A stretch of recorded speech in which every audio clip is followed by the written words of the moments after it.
Stalin took Russia with a plow, but left it with a nuclear bomb. This phrase by the British Prime Minister Churchill usually characterizes the industrialization carried out by Stalin. In the history of this issue, there is a little-known page tied to America, which was perceived completely differently then than it is now. Let's take a look at them. Imagine a huge country, more than 21 million square kilometers, more than 147 million inhabitants, of which only 18% of all citizens live in cities. The nation is recovering from the Civil War's devastating aftermath. And on February 30th of the year, Stalin proclaims, "We are 50 to 100 years behind the advanced countries. We must cover this distance in 10 years. Either we do this or they will crush us." In fact, industrialization begins with these words. The era of colossal structures. It was named the Great Breakthrough. It is considered a feat of the Soviet people. The victorious people, the giant people, the Stakhanovites. But it's not that simple. Soviet propaganda did not tell the whole truth about how industrialization began. In the mid-1920s, Soviet industry lay in ruins. Although the Bolsheviks inherited a decent industrial legacy from the Russian Empire, these factories were either abandoned during the Civil War years or were very poorly managed after the owners and specialists were forced to flee the country during the years of the revolution. In Soviet times, it was customary to belittle the industrial development of old Russia, although by various estimates it was the third or fourth economy in the world and was growing very quickly, having every chance to move up to second and then first place. After the revolution and the Civil War, the volume of production fell approximately tenfold, which was a real economic disaster. And considering the fact that the Union was actively preparing for a future war, the need for a strong economy became a matter of survival.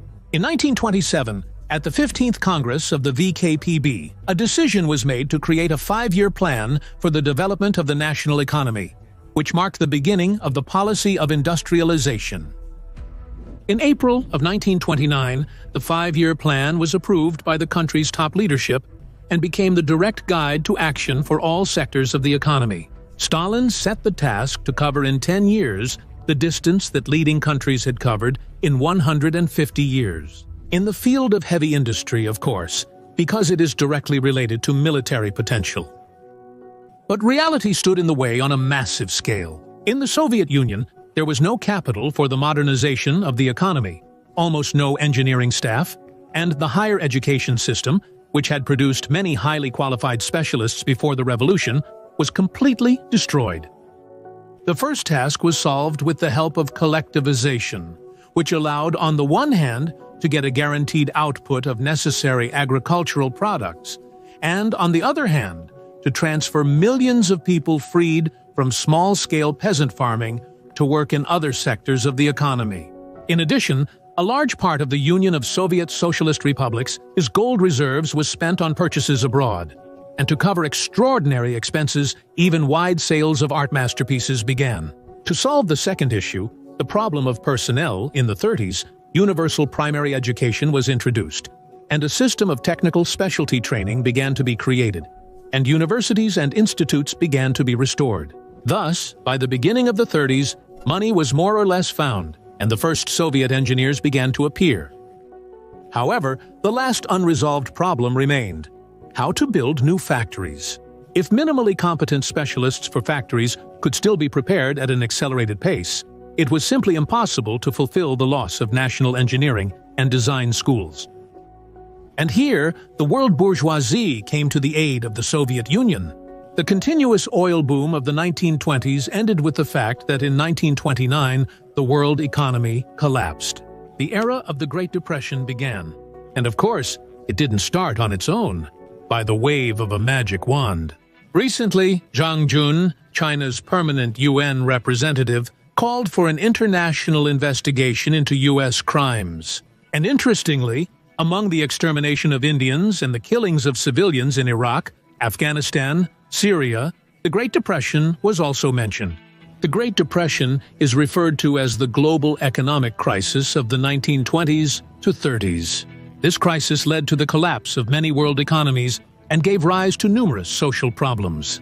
These problems contributed to Hitler's rise to power in Germany, which is why many researchers considered the Great Depression one of the main causes of World War II.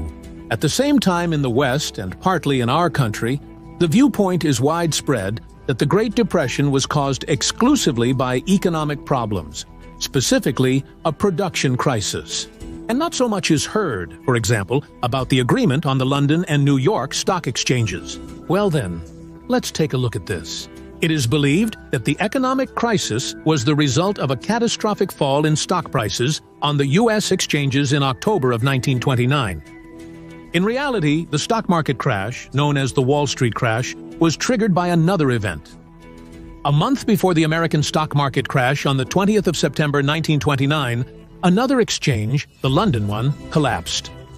After the end of World War I, the United States of America was the largest creditor of the United Kingdom. The crash of the London Stock Exchange meant a technical default on England's foreign debts. After this, the domino effect worked. Following the London exchange, the New York one collapsed. After this, the American government announced a temporary freeze on its foreign payments. This led to the collapse of the economies of those countries that had invested in the States.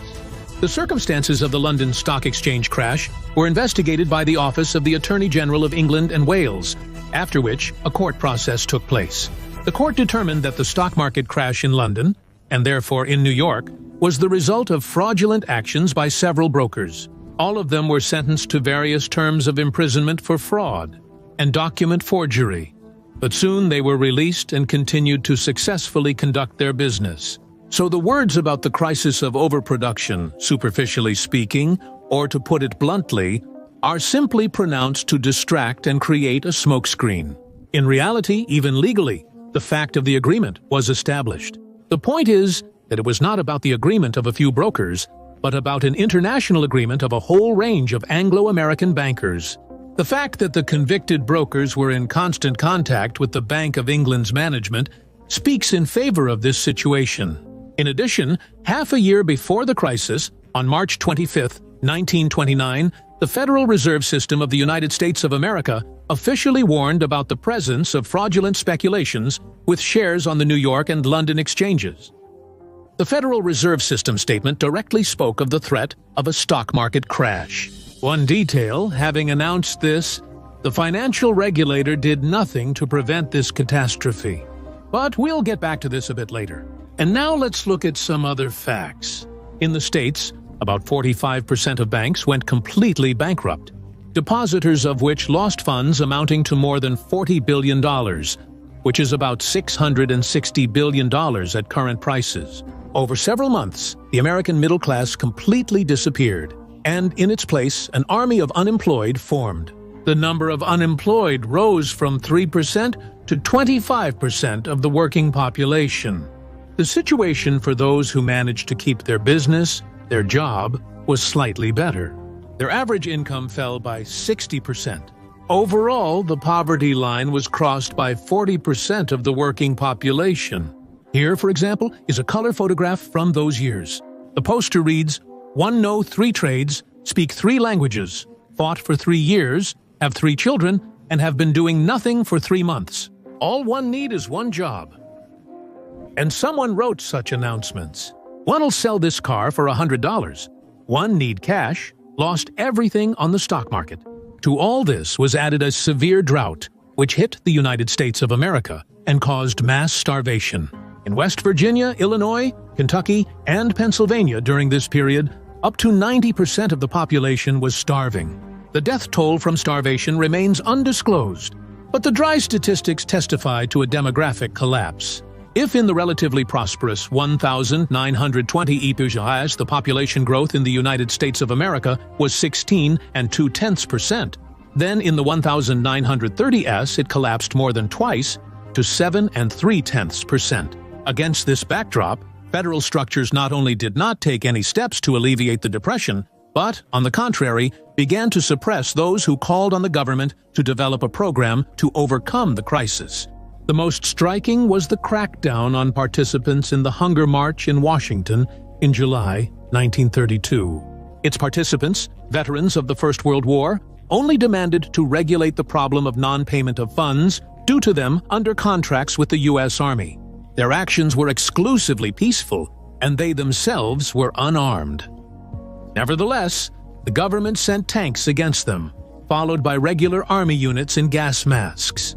They used an unknown origin gas against the veterans, and the number of victims is still undisclosed.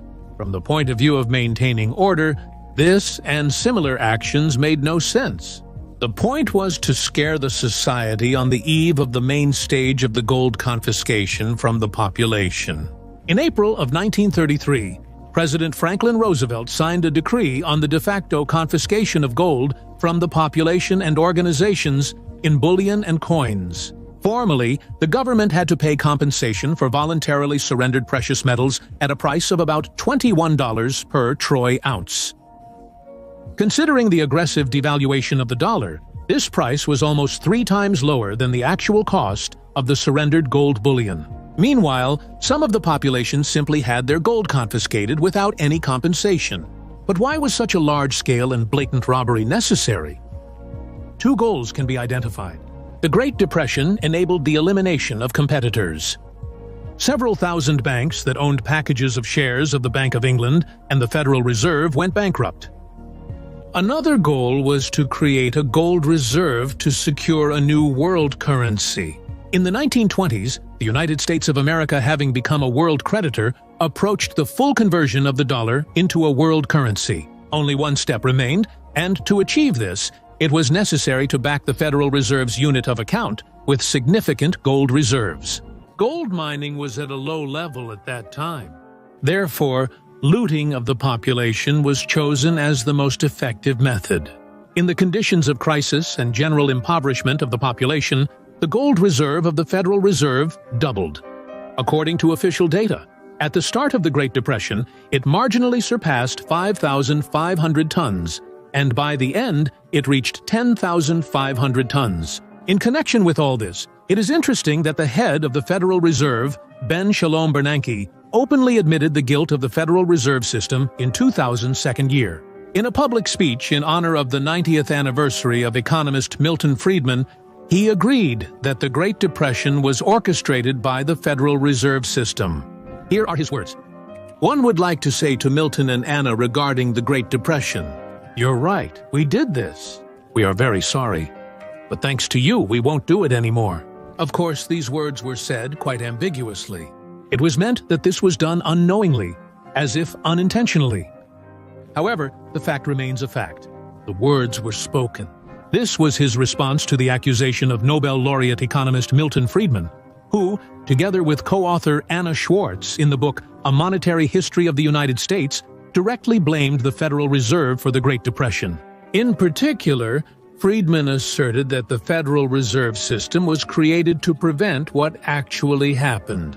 It was created to avoid a situation where you would have to close banks, where you would have a banking crisis. And yet, under the Federal Reserve System, you had the worst banking crisis in the history of the United States. One can't recall another example of a government measure that led to results clearly contrary to expectations. And this incredible collapse of the banking system, when about a third of the banks fail from start to finish, when millions of people practically lose their savings, there was no necessity in this downfall. The Federal Reserve System always had the power and knowledge to stop this, and there were people at that time who were always calling them to do this. Either way, the so-called Great Depression was ended by World War II. In the post-war period, the cyclical development of the capitalist economy, crisis, depression, revival, upswing, continued. And after such a small but important digression, let's return to the 30s.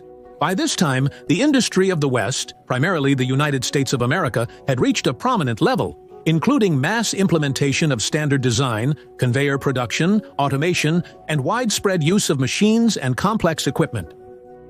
This allowed to sell ready-made factories even at the edge of the world, which only needed to be assembled and start mass production of products. For the Soviet leadership, the crisis turned out to be a gift of fate. The largest foreign companies were ready to execute orders for the creation of entire enterprises, and qualified specialists who not long ago were choosing which of the industry giants to sell their labor to, were ready to go to Soviet Russia, to participate in the construction and launch of new enterprises. While the services weren't free, it's evident that prices dropped significantly. An obvious fact.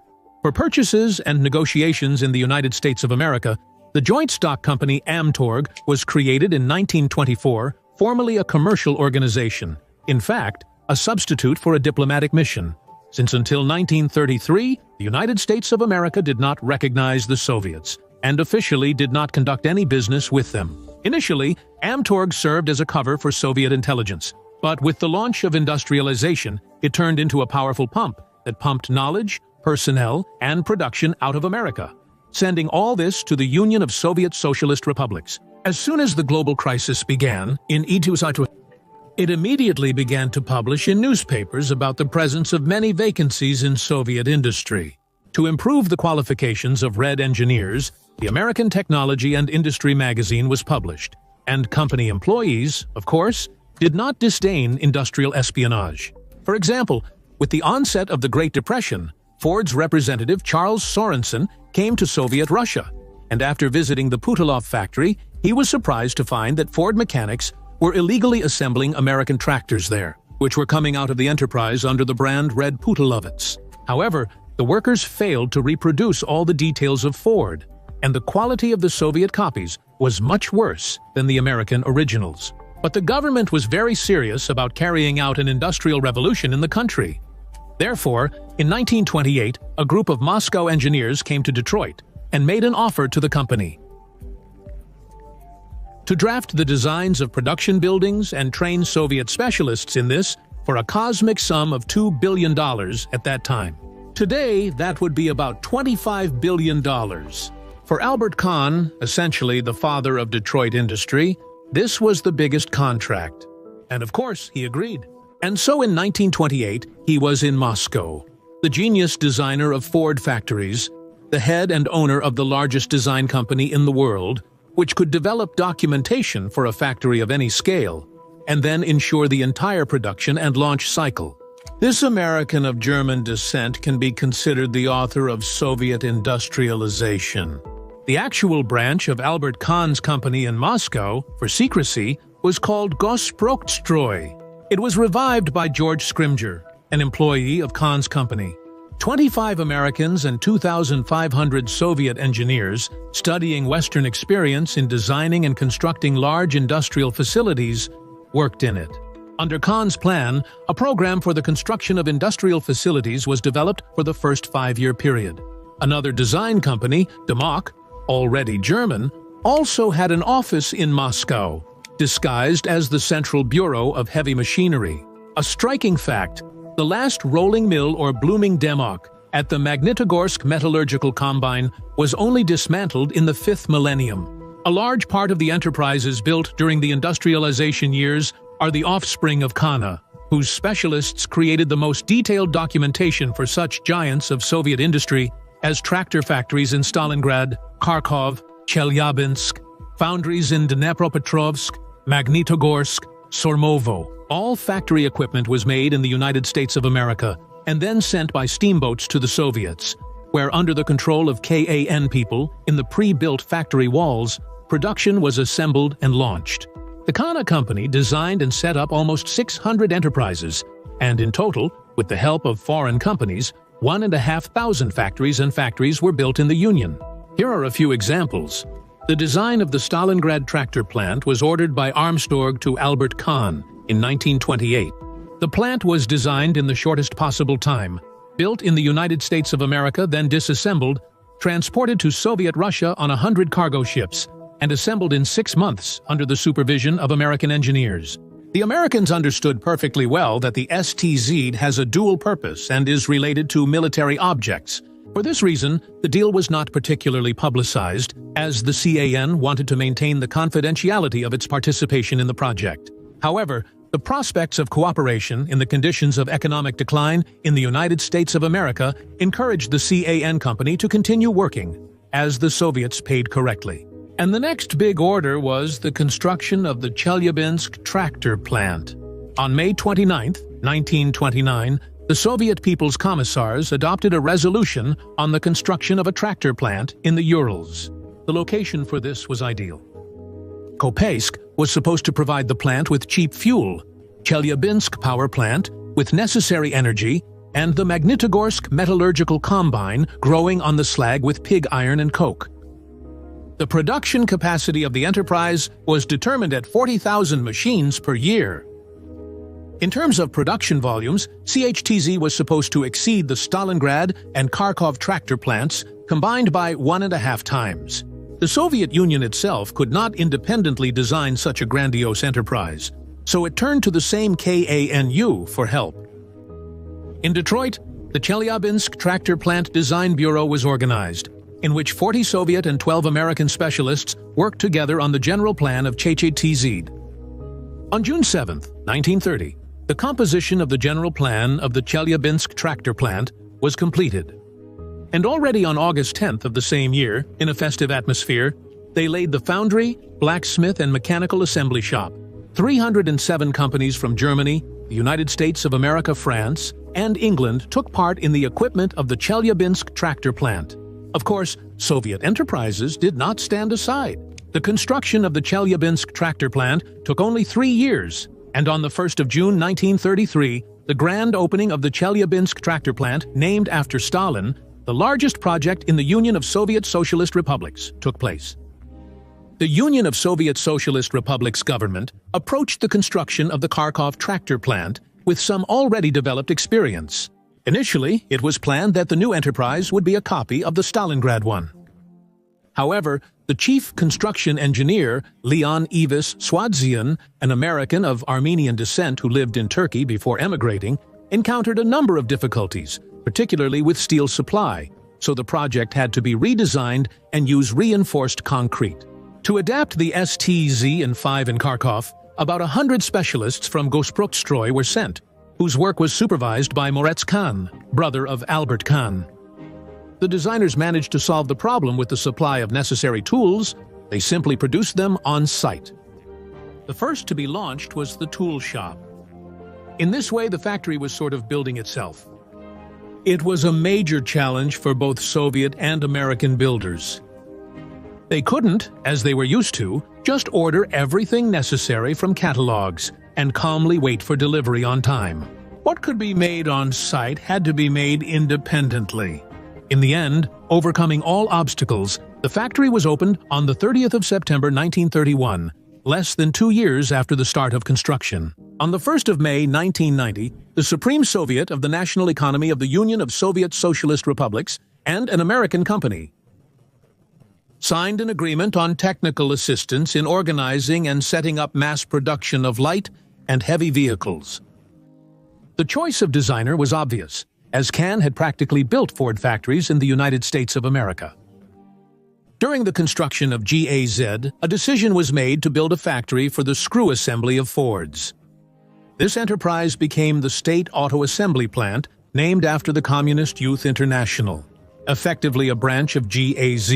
It was built according to Albert Kahn's project. The enterprise will become independent in 1939, and in 1945 it will change its name to the Moscow Small Car Plant. The familiar AZLK Moskvich will become so in 1968. The list of enterprises that were created by Albert Kahn's company is enormous. Tractor or tank factories in Stalingrad, Chelyabinsk, Kharkov. Automobile factories in Chelyabinsk, Moscow, Stalingrad, Nizhny Novgorod, Samara. Blacksmith shops in Chelyabinsk, Dnepropetrovsk, Kharkov, Kolomna, Lyubertsy, Magnitogorsk, Nizhny Tagil, Stalingrad. Machine building plants in Kaluga, Novosibirsk. Verkhnaya Salda, rolling mill in Moscow.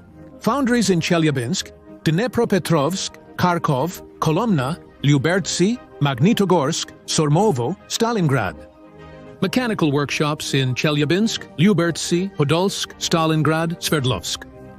Steel mills and rolling mills in Kamensk, Kolomna, Kuznetsk, Magnitogorsk, Nizhny Tagil, Verkhny Tagil, Sormovo. Leningrad aluminum plant, Ural asbestos factory, and much more. Logical question. If Albert Kahn and his brother did so much for Soviet industrialization, then why doesn't Albert Kahn feature in history textbooks? The answer is simple: money.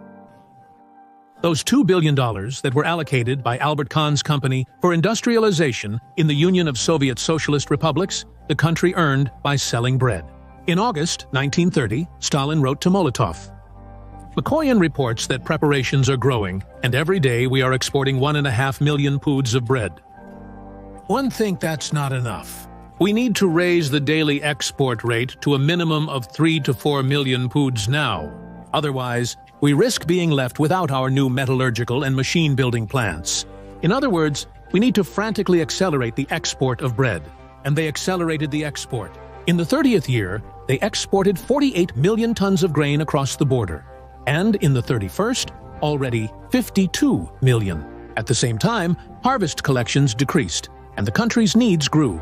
The Soviet Union's leadership started to realize that industrialization was getting too costly. The famine of 1932 to 1933 in the Union of Soviet Socialist Republics was partly the result of miscalculations and mistakes made by the country's leadership during the collectivization process. In August 1931, Stalin wrote to Kaganovich, "One, in view of the currency difficulties and unacceptable credit conditions in America, one am against any new orders for America. One suggest we stop any new orders for America, halt any ongoing negotiations about new orders, and if possible, break already concluded contracts for old orders with the transfer of orders to Europe or our own factories.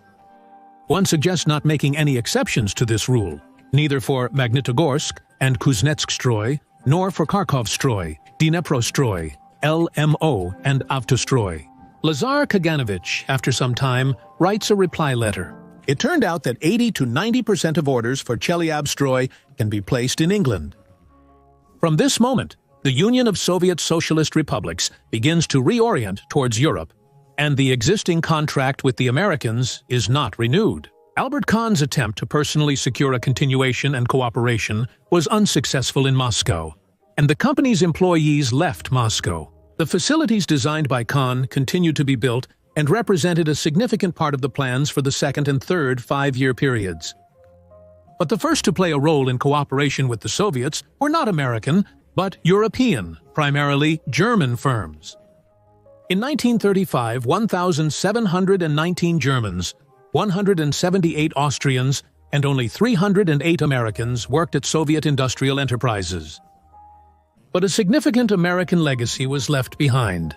About 20,000 American engineers and technicians came to the Soviets, who for the first few years were responsible for production, as the specialists trained in the Union of Soviet Socialist Republics did not have the necessary qualifications.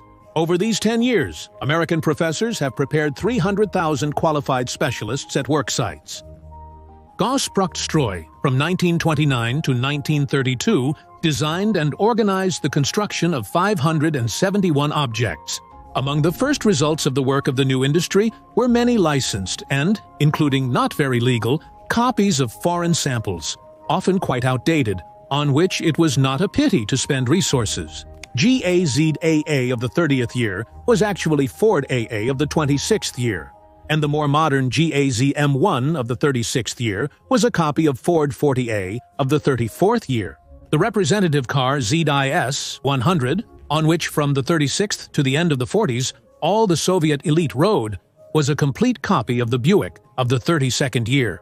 Dnipro GES is the work of the American company Cooper Engineering Company, together with the German Siemens. The chief engineer there was Hugh Cooper, and the equipment was supplied by the company, a General Electric.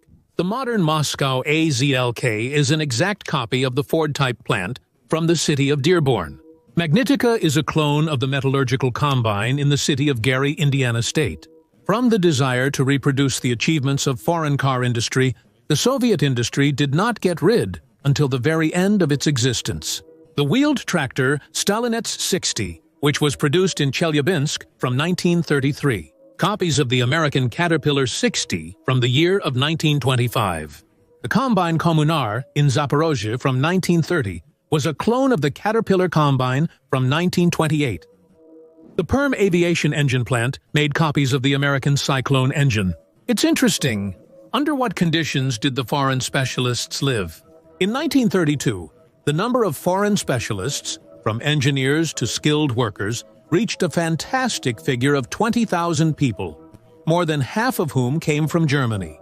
Under the terms of the contract, specialists received a decent salary, were provided with good housing against the backdrop of barracks being built for Soviet workers, and were supplied with quality provisions. Special settlements were built for foreigners, where ordinary Soviet citizens were not allowed. They went to relax in private clubs, listened to inaccessible music, and watched all the novelties of American cinema, which were shown in the Soviet Union only in Stalin's personal cinema. The main task of the authorities was to prevent a drop in the specialist's standard of living during his relocation. Unfortunately, the conditions of the contracts for the newcomers were often violated, and foreigners got acquainted with the everyday life of an ordinary Soviet person on their own skin. In 1992, there was a minor scandal at the Electrostal plant when foreigners refused to bathe in a communal bath and demanded the provision of personal bathrooms customary in the United States of America. This resulted in scandals, complaints, and ended contracts. In this situation, things often became very uncomfortable. Due to mistakes in labor organization, delays in production launch, disagreements in management actions, foreigners could sit idle for months, receiving money and complaining about the lack of order. This problem is not only documented in party line reports, but also reflected in Soviet literature of the 30s. The writers Ilf and Petrov described the sufferings of a German specialist. The action takes place in the 30s. Engineer Heinrich Maria Zaus signed a contract for a year of work in the Union of Soviet Socialist Republics, or as Heinrich himself, who loved precision, defined it in the Hercules concern. Over the course of a week, Engineer Zause, guided by the affable Adolf Nikolaevich, managed to visit 3 museums, attend the Sleeping Beauty Ballet, and spend 10 hours at a ceremonial meeting arranged in his honor.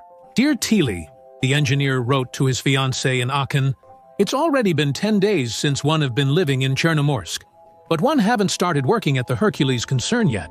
I'm afraid these days will be deducted from my contractual sums." However, on the 15th, the paymaster handed Zaus a half-month complaint. After this, Zausa wrote letters to his fiancée. "Dear little one live a strange and unusual life. One do absolutely nothing, but one receive money punctually, on agreed dates." By the mid-30s, the Union of Soviet Socialist Republics had managed to accumulate some experience in organizing production, and therefore began to send expensive foreign specialists back home. They started to cut salaries, canceled special supplies through the system of closed distributors, and demanded to accept Soviet citizenship. By 1938, many foreign specialists had returned home as the Great Depression had been overcome in the United States of America and Europe, creating new job opportunities. Albert Kahn died in 1942. The Soviets failed to acknowledge his merits. The only letter of condolence was sent by the architect-constructivist Viktor Vesnin, a man who oversaw the Soviet activity of Albert Kahn's firm. Neither Commissar Molotov nor Stalin expressed condolences. Industrialization exists beyond heavy industry. In July of 1934, Anastas Mikoyan was tasked with the rather complex task of creating a food industry. Against the backdrop of unfolding industrialization and the gradual transition of the country from agricultural to industrially developed, there was a need to create a network of factories capable of mass-producing food products. This applied to almost all sectors. Even bread produced industrially only provided for 40% of the urban population. Initially, things were not going well as there were no bases or technologies. As in other sectors, to create a food industry, they decided to use a proven method: buy it from the United States of America. It was the 36th year. Having received another vacation in early August after a long break, one was planning to spend it with my wife and 5 sons in Crimea. The things were already packed. The train was leaving at night. One went to say goodbye to Stalin. At that time, he had Molotov and Voroshilov with him. Suddenly, Stalin says unexpectedly, "Why don't you go to America instead of Crimea? At the same time, it will be a good rest. But most importantly, you need to study the experience of the United States of America in the field of food industry. Better to take what you see there and then bring it to us, to the Soviet Union."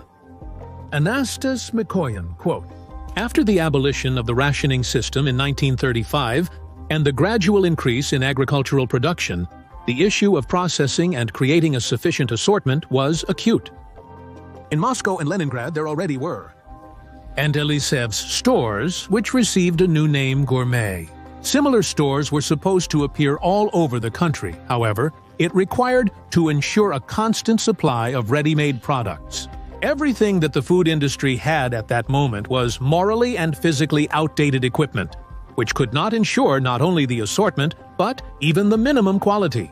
Of course, there were new factories. In the end, industrialization was conceived for this. So, for example, technology for cheese-making was brought from Holland and Denmark, allowing the country's main cheesemaker, Dmitry Granikov, to set up mass production of this product. However, the main focus was not Europe, but the United States of America. That's why Mikoyan, with a delegation, went to America. The acquaintance with foreign production began already on the steamboat Normandy, where Anastas tasted French wines, and then for 2 months and 12,000 miles on the roads of the United States of America. During this time, Anastas Mikoyan and his colleagues visited a huge number of enterprises: ice cream factories, crushed ice plants, canning factories, bakeries, mayonnaise and powdered milk production plants, confectionery, chocolate, tea, coffee, cocoa, juice, beer, poultry factories and liquor distilleries, metal lid production plant, plastic products for packaging plant, corrugated cardboard factory, glass factory, packaging machine production plant, and enameled cans and dishes plant. Probably, it would have been easier to list where Mikoyan had not been. From the general, he focused on the optimal amount of managerial and office staff, which, in the words of the commissar himself, was 3 times less in the United States of America than in the Soviets. But from the private, Mikoyan noted a whole range of production technologies for products that we simply did not have. For example, a hamburger. The Soviet Union failed to mass-produce fast food consistently. But for a short period, from 1977 to 1981, in Moscow, Leningrad, Baku, Kharkov, and Kiev, you could actually get a real Soviet hamburger on the street. It all started with the cutlet, the basis of this dish. Mikoyan, impressed by street trading in the United States of America, ordered several machine models for the production of standard cutlets. Street grills were also included in the set. Domestic machines were already assembled in the Union based on the samples. Yes, it was piracy, not the first and not the last. The meat industry enterprise was ordered to start producing standard cutlets. In a chilled form, they entered the retail network, where in street kiosks there was a rush and assembly of hamburgers, hot Moscow cutlets with a bun for 50 kopecks each. As for ice cream, in the Union of Soviet Socialist Republics, it was produced in a custard way. It was quite expensive and scarce. In New York, Mikoyan's delegation conducted a small tasting of ice cream, selecting 8 varieties for further production in the Union of Soviet Socialist Republics by machine method. Mikoyan bought all the technology and equipment from the Americans, which was deployed at the Moscow Refrigerator No. 8 in the year 1938. It was then that the production of the famous Soviet ice cream began. It's worth mentioning the Eskimo separately. In Moscow, it could be purchased even before the famous Mikoyan's trip. However, it was made exclusively by hand. As with the plum, in 1937 the Eskimo got its own national recipe, but it was only possible to launch mass production from the year 1947. Condensed milk. In Russia, they knew about it long before Mikoyan's trip. The first factory for its production was opened in Orenburg in the year 1871, and it quickly closed, as the production did not gain popularity. Now, Anastas has returned to this idea, as the benefit of condensed milk was obvious. However, it was not possible to scale up mass production before the war. Condensed milk was produced in small batches. It's also worth mentioning the legend that the son of Mikoyan himself, once, out of curiosity, tried to boil a can of condensed milk. It exploded, and the taste of caramel splashes delighted both the boy and his father. Sounds very strange, but on the other hand, what do you expect from a legend? Tomato juice. Until Mikoyan's trip, no beverages were produced on an industrial scale. Considering the climate, it was quite difficult to organize. However, thanks to the acquaintance with American technology, which used concentrate, the opportunity for mass production of juices and carbonation opened up. And apple juice, especially promoted due to the low sales of apples themselves, was practically impossible. But tomato represented a special interest. It was this juice that became the basis of Soviet production and has maintained its popularity to this day. Sausage-like in the case with condensed milk, in Russia they knew about boiled sausage and could produce it, but it was not in high demand. Most likely, the problem was that it was made by anyone who was up to it. The situation drastically changed in 1937. By this time, meat processing plants were already in operation, including those with American equipment, but the volumes and production of sausages were literally negligible. Nevertheless, in stores you could find, for example, Moscow sausage for 35 rubles, or Uglich sausage for 27 rubles. In 1928, with an average annual salary of 1,936 rubles, the wage gap ranged from 150 to 1,000, making sausage unaffordable for many. The People's Commissariat aimed to establish mass production to make sausage more accessible to the public. Over the next few years after Mikoyan's trip to the United States of America, about 20 new enterprises were built, mainly with American equipment. As for the recipes, just like with the cheeses, the technologists developed them based on the capabilities of domestic agriculture. The most famous became the doctor's sausage, created for patients with compromised health as a result of the Civil War and Tsarist despotism. Its recipe was incredibly simple: 15 kilograms of high-grade beef, 60 kilograms of lean pork, and 25 kilograms of fatty pork. It's worth noting that this recipe was published in an illustrated album in Pisha Promysdata in 1938, meaning there was no standard state standard for the production of doctor's sausage initially. Indeed, there is no doubt that in the sausages of the 30s, genuinely natural and high-quality ingredients were used. Of course, this could not but affect the price and quantity. By the year 1940, the price for boiled sausage ranged from 13 to 20 rubles per kilogram, and for half-smoked sausage from 20 to 25. And as for the quantity, the consumption statistics in the second half of the 30s do not even mention sausage. They did not manage to start mass production before the beginning of the Great Patriotic War. However, not only American technologies and specialists came to Soviet Russia. There was also a reverse flow. Indeed, everyone can assess its fairness on their own. We will simply provide you with data for analysis. By the beginning of the 1930s, about 200 leading scholars of Russian origin worked in universities and other leading scientific institutions in the United States of America. The names of these people filled the pages of newspapers and magazines. Before the Second World War, all 200 Russians appeared in the prestigious annual Who's Who. Americans rightly consider Igor Sikorsky to be their national genius and attribute to him a significant place in the history of the American 20th century. But what is notable, Igor Ivanovich himself, like many great contemporaries who shared the American emigration with him, considered themselves Russian people until the end of their lives. Vladimir Kazimich Zworykin, the Russian father of American television. He graduated with honors from the Technological Institute in Petersburg, and even as a student, he participated in the experiments of the famous Professor Rosing, which he recalled in the book The Future of Television in the 1970s. When one was a student in the 1970s and 80s, one studied under Professor Rosing, a physicist who, as is known, was the first to use an electron beam tube for receiving television images. One was very interested in his work and asked for permission to help him. We spent considerable time discussing the potential of television. That's when one realized the limitations of mechanical and rotary systems and the need for electronic systems. During the First World War, he served at a field radio station in Grodno and taught at an officers' radio school in Petrograd. In the early revolutionary years, the rank of an officer and non-proletarian origin was born in the family of a substantial merchant. They were like death. Zworykin himself remembered later.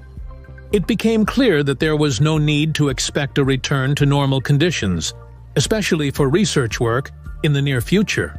Moreover, one dreamed of working in a laboratory to realize the ideas that one had conceived. In the end, one came to the conclusion that for such work, it was necessary to go to another country. And such a country seemed to me to be America.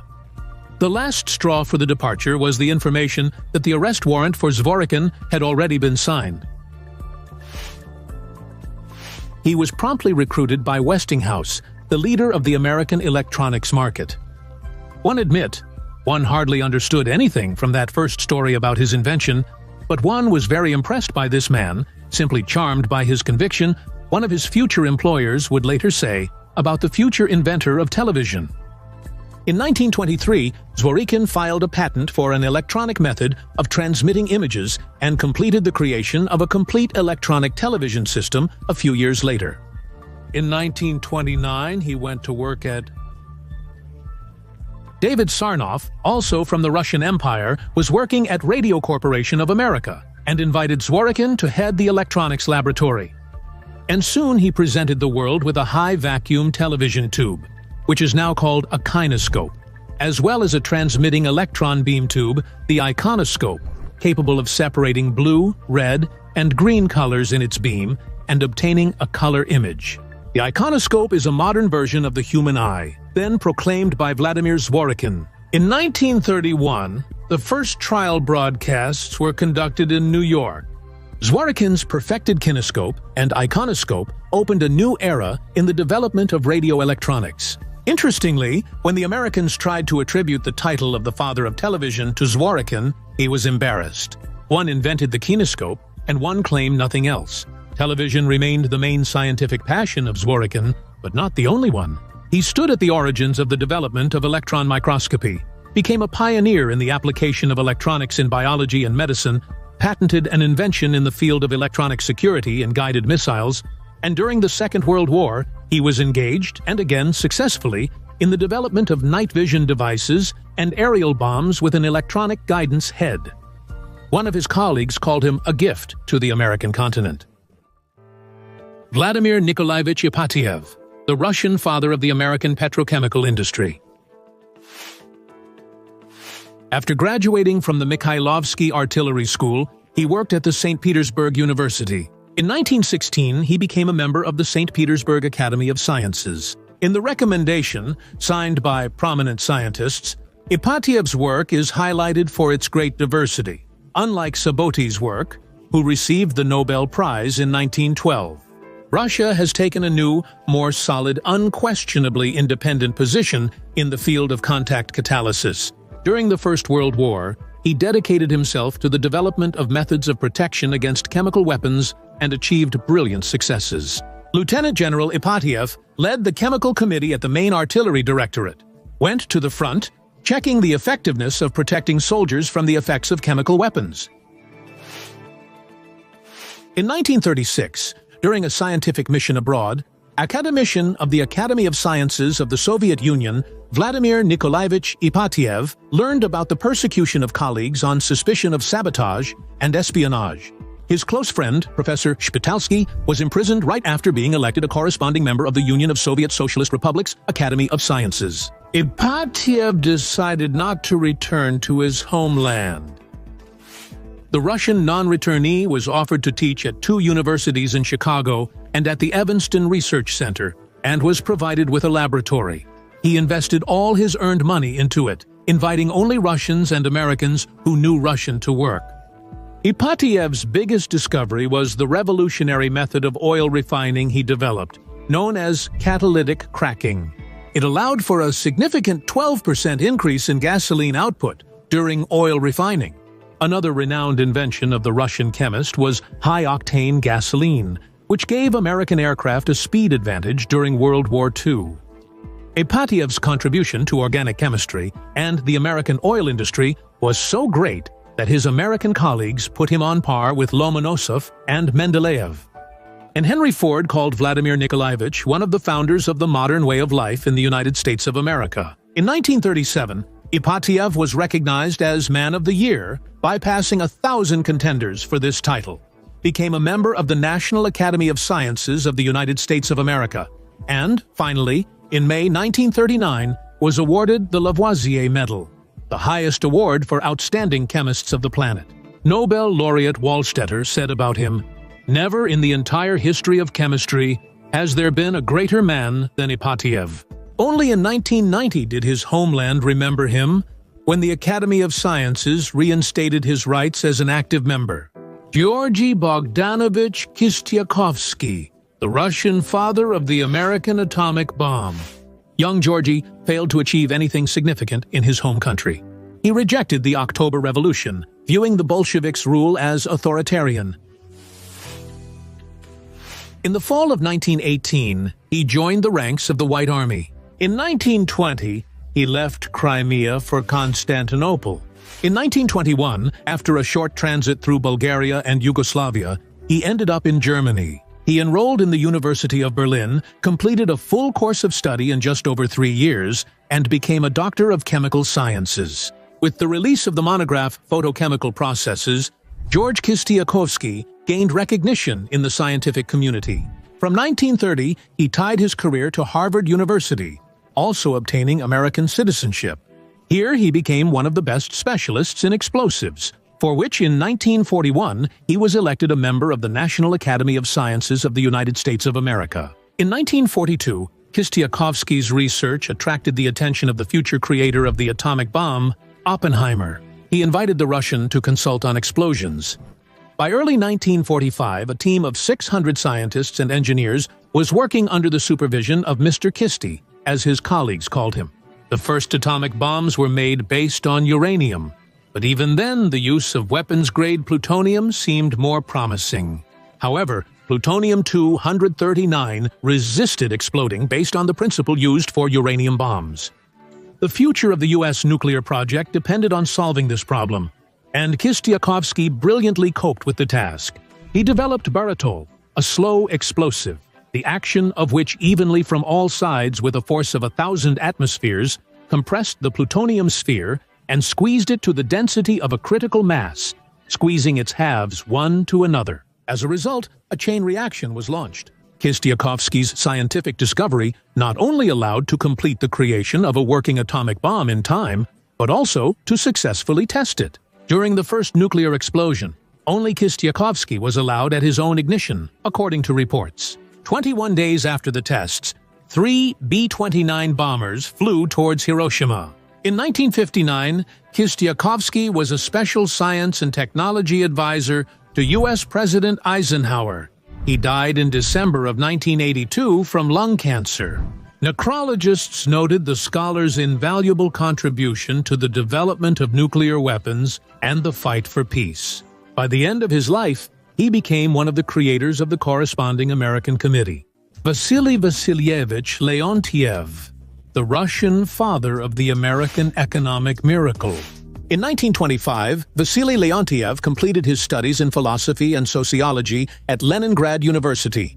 The extraordinary abilities of the 19-year-old graduate were evident. He was invited to teach at the Department of Economic Geography at the Polytechnic Institute in Leningrad. But his first written article caused a scandal. Completely harmless from the point of view of ideology, it was nevertheless banned from publication. This severely hit the self-esteem of the young scholar. He applied for a visa to Germany to continue his education at the University of Berlin. There he studied economic sciences and defended his doctoral dissertation on the roundabout of economics. Vasily's father, a private docent, deputy of the Educational Assembly, and senior official of the Union of Soviet Socialist Republics, People's Commissariat of Finance, came to Berlin for work and chose not to return home. The organs have already been selected for him. The Leontiev family belonged to the bourgeoisie by class affiliation. The father's decision predetermined the son's choice. In the year 1931, Vasily Leontiev emigrated to the United States of America. Having won the elections of 1933, American President Franklin Roosevelt announced a new course, the essence of which was in state regulation of the economy.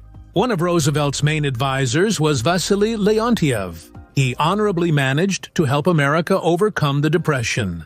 Since then, the state's role in regulating market conditions has become the main focus of his research. The main thing is to find that elusive proportion when the entrepreneur's interest and creativity organically coincide with the strict framework of state control.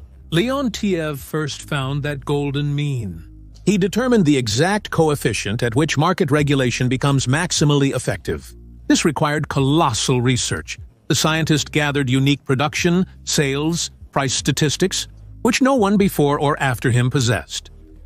It is significant that the processing of these data became possible only when the latest generation of computers appeared. the researchers' titanic effort.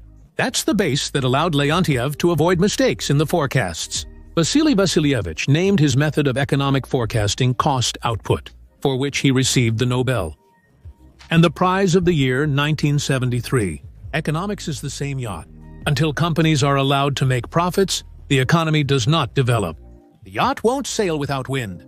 But the yacht will not sail there if the government does not provide a map and anchor. It will not steer the ship. This metaphor of Leontiev best conveys his view of the economy. In the United States, he was called the Apostle of Planning. Alexander Matveevich Ponyatov, the Russian father of the American video cassette recorder. He studied at the Moscow Higher Technical School, where Zhukovsky's influence sparked his interest in aviation. Before the First World War, he finished flight school and became a seaplane pilot. After a crash, he sustained a serious injury from which he never fully recovered. He spent the last years of his life in a wheelchair. During the years of the Revolution, he was a participant in the White Movement, served in the aviation of the Siberian Army. After the defeat of the Whites, he settled in Shanghai, where he worked as a translator at the Reuters agency, an engineer at a power station, and tried his hand at timber trading. Having moved to the United States of America in the early 20s, he started as a pilot in civil aviation, continued in a company engaged in the development of onboard electrical equipment systems. In the mid-40s, he organized his own company, Ambex, an abbreviation from Alexander Matveevich Ponyatov plus an English word. Preeminent, which initially was located in an old garage, but the former pilot assembled a strong team.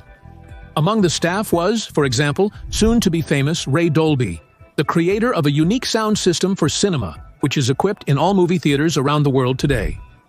Ponyatov was looking for a fail-safe business, and he found it, essentially by chance, when he came across trophy tape recorders after the end of World War II. The first American audio recording equipment was created based on them. But real success was slow to arrive. Help came unexpectedly again. The famous variety singer Bing Crosby, a passionate radio enthusiast, quickly appreciated the advantage of broadcasting his concerts from a magnetic tape. His first major order provided a start for the new production of the company, and the concerts of the superstar, with the use of tape recorders, made excellent advertising for it. In 1947, for the first time in Hollywood, a prototype of an audio tape recorder was demonstrated, from which the era of magnetic recording in the United States of America began. However, the real star achievement of the company and its founder was the creation of the world's first professional broadcast-quality video tape recorder. As Ponyatov himself put it, "In this endeavor, for 7 years, only God was ahead of us." The new product was presented on March 14, 1956, at the National Association of Radio and Television Broadcasters in Chicago. The VRX 1000 model caused a real revolution in the world of television. In November 1956, the television company aired a news episode recorded for the first time. 2 years later, the American Academy awarded Ponyatov an Oscar for outstanding technical achievements. And 2 years later, in 1958, the American Space Agency adopted videotape recorders for servicing space flights, and has not changed this choice to this day. There is such an interesting detail. Before entering the branches of his company, wherever they were, Ponyatov always ordered to plant 2 birch trees. Igor Ivanovich Sikorsky, the Russian father of American aviation. Sikorsky was the first to think that airplanes should be multi-engine. This increased their reliability, payload, and flight range. The first such airplane in Russia was the Grand Airship, from which all world heavy aviation originates. Under Sikorsky's leadership, a 4-engine Russian Vityaz was built and successfully tested. And on February 12, 1914 in Riga, on the test site of the Russo-Baltic plant, the legendary Ilya Muromets took to the air. There were 16 passengers on board the 4-engine aircraft, an unprecedented record for that time, a comfortable salon, heating, a bathroom with a toilet, and a promenade deck. It was on Ilya Muromets in the summer of 1914 that Sikorsky made a flight from Petersburg to Kiev and back. This was an absolute world record. In August of 1914, when the war breaks out, Nikolai signs a decree creating the first long-range bombardment aviation squadron. It consisted of 10 bombers, Thus was the beginning of heavy combat aviation of strategic designation. Igor Sikorsky's priority in creating heavy multi-engine airships is absolutely indisputable. Igor Sikorsky came from a famous family. His father, Ivan Alexeyevich, was the top psychiatrist of his era, a professor at Kiev's Imperial University. He rejected the revolution, adhering to his scientific data. Revolution is a sick psychosis, and sick psychosis is a revolution. The new government couldn't forgive the father or son for such a diagnosis. At the beginning of 1918, one of the former colleagues of the world-famous constructor Igor Sikorsky, who worked for the Bolsheviks, came to his house at night and warned him. "The situation is very dangerous. One saw the order for your execution." Finding himself in New York without means of subsistence, Igor got a job as a teacher in an evening school. But by the year 1923, he managed to assemble a company of like-minded immigrants, engineers involved in aviation, workers, and most importantly, pilots. They made up the skeleton of a small aircraft manufacturing company. They searched for parts at the car dump, in utility sheds, at the flea market. They dismantled old beds, and the nickel-plated corners went to the formation of wings and fuselage. The first airplane was built out of sight in a short time.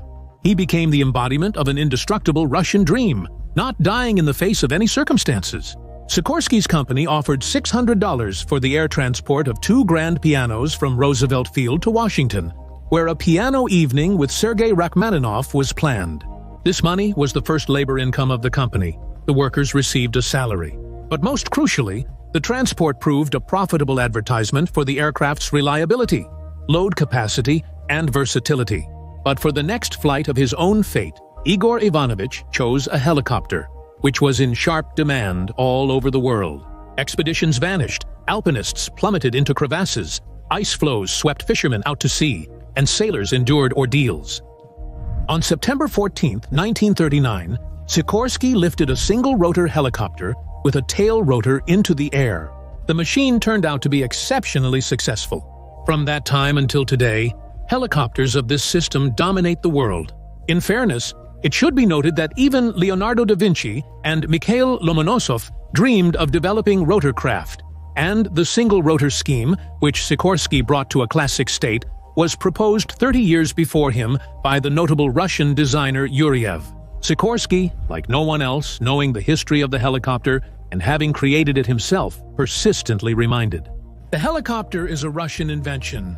The glory of Russian aircraft designers in America is eloquently testified by the fact that when creating new aviation companies, sponsors made it a condition that half of the engineers should be Russian. In the New World War, Sikorsky's 4 rotor machines served to save people like no other. They became flying hospitals, searching for the wounded. They were the link between the front line and the rear. Igor Ivanovich was proud of his Sky Angels. He meticulously and in detail recorded in a special journal all the cases when his helicopters saved human lives, and there were more than 1 million of such cases. Over the years of work in the United States of America, the founder of Sikorsky and Aero Engineering Corporation developed 17 basic types of airplanes and 18 helicopters. In the public opinion of at least 2 countries, America and Russia, Igor Ivanovich Sikorsky is recognized as a genius of aviation. Since January of 1913, he has been a professor at the Petersburg Institute of Railway Engineers, soon to be a professor at the Polytechnic and Electrotechnical Institutes. During World War I, he worked diligently on the country's defense as a construction mechanics expert for the Military Engineering Council. From 1912 to 1917, as a leading consultant in the construction of ships for the Russian military fleet, he had a significant influence on engineering education in Russia. Before the revolution, he published classic textbooks Course of Resistance of Materials and Course of Theory of Elasticity.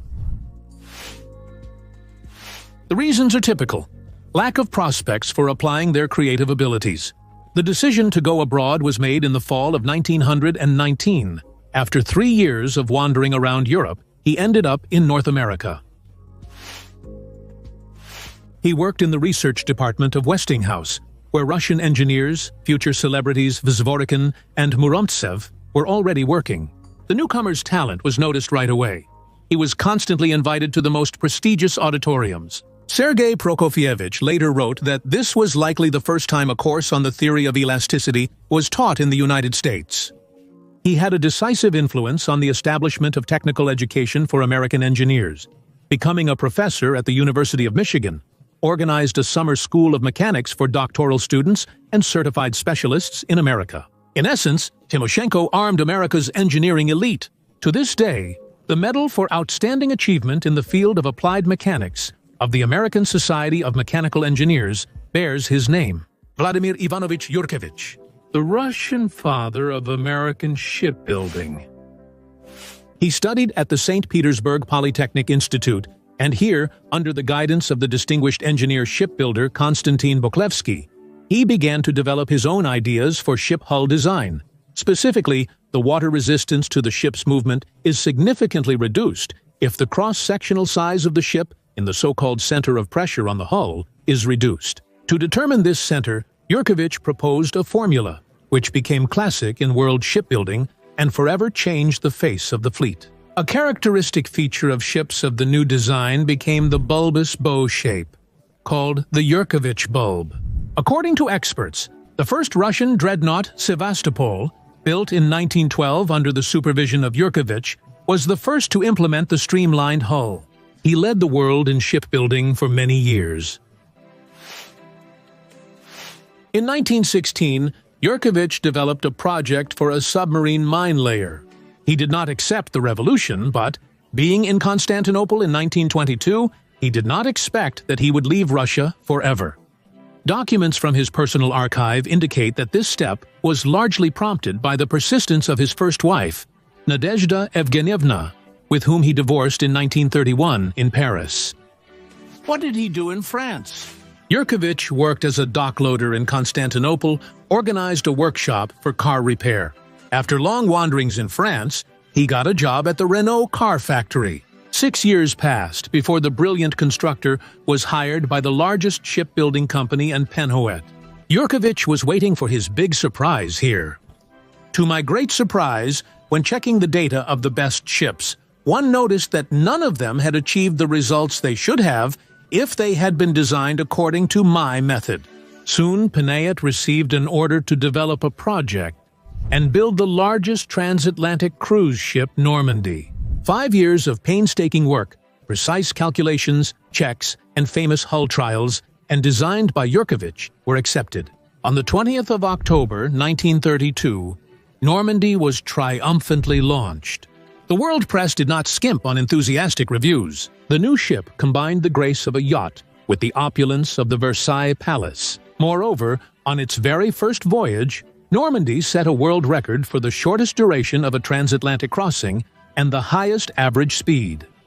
The Parisian newspaper Russia wrote at the time, "If the French have the right to be proud of the victory of Normandy, as Normandy is a French ship, then we, the Russians, can be doubly proud of this victory, as it was our Russian engineer who gave this victory to the French." In 1937, Yurkevich moved to the United States of America. Here he was promised the best conditions and more large-scale projects. Already known as a shipbuilding maestro, he expected the Americans to invite him to help create a high-speed transatlantic liner, better than all previous ones. However, the company that designed the ship did not consider involving him in this work. The largest sea giant in America was created in such secrecy that much about it remains unknown to this day. The underwater hull shape was carefully concealed. On its very first voyage, it became the new holder of the Blue Ribbon, surpassing all existing speed and resource economy indicators. Yurkevich, of course, figured out what was going on. His famous Normandy was easily guessed from its external features. But Yurkevich's patents expired in 1946. His rights to his own formulas and developments no longer held power, and everyone could use them. Vladimir Ivanovich wrote a harsh and bitter article in which he expressed his disappointment with the moral qualities of shipbuilders. But the Americans did not notice the offense of the great designer. Such are the stories. What would all these outstanding people have done if they had stayed at home? It's hard to say, as history doesn't know subjunctive mood. But what can be said for sure is that after watching this episode, the phrase Russian America will be perceived a little differently than before watching. Rate this episode if it gave you food for thought, and write in the comments what you think about all this. And until the next episode on Cremoli,